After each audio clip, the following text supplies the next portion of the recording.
We're going to show how we make our Draped Hypertufa.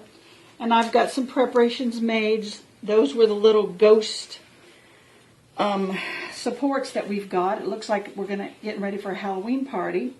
But those are my little supports for the draping to hang from, to have our little cement sheets. These particular ones I've got ready are discarded table napkins. They're ones that were stained and everything, so I just thought I'm going to throw these out. So I will use them for my drape. And I've got my cement, 2 gallons of Portland cement, 2 quarts of vermiculite, and 2 quarts of the peat moss. And I sifted the peat moss to make sure it isn't real chunky.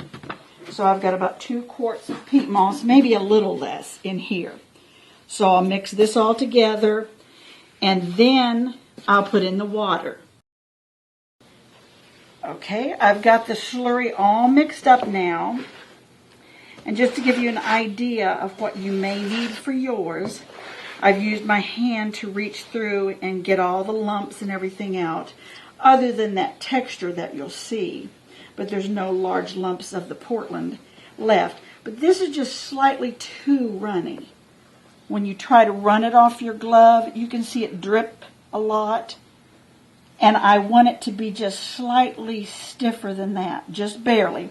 So I'm going to add about another cup or so of my Portland cement. I'm going to add 1 more cup of this.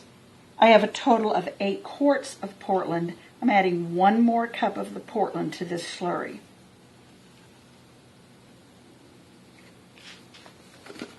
Then we'll get that all mixed in. Okay, I've mixed that extra cup of Portland cement in here, and I have the slurry about the texture I want it. And you can see if I pick some up, it runs off my fingers, but it kind of has a little bit of hesitancy to the runoff, so it sticks well to my fingers. So I think that's just about right. And here on the stand, I'm planning to do 15 of these today, but on my stand I have some narrow paint cans, and that's going to be my vase. I'm protecting it with a layer of plastic, which will be inside there so I can get it off. And then this dinner napkin is my cloth. So what I'm going to do is put the dinner napkin down into the slurry and get it all wetted down with the slurry. Make sure it coats all the sides, all the nooks and crannies. And I will just be, demonstrating one of these, because I'll just be following this with the other 15. And hopefully I've judged enough of my liquid mixture so that I won't run out. And if I run out, I'll just have to stop and make more.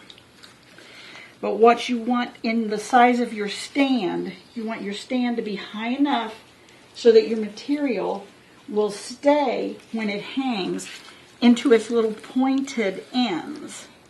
So if you have yours high enough, and you measure that by putting your dry cloth on the stand and making sure that there is a little bit of extra room, because it will be heavier and hang lower once you put it on the stand. So here we go. I'm just going to try to fit this with the middle as close as I can, and then you can kind of pull around to get your little drapes in a shape that pleases you, whatever you think looks good. I've got kind of the equal hang on each of these ends. Now, do I have it equal? Now it looks like I need to shift it over a little. So I'm just going to pull this down. And let me check. Now mine is real lumpy and textured, but that's the look that I'm going for, because I like that almost petrified wood look. I think maybe just a little bit more this way to get them equal. Okay, now just kind of give it a look through.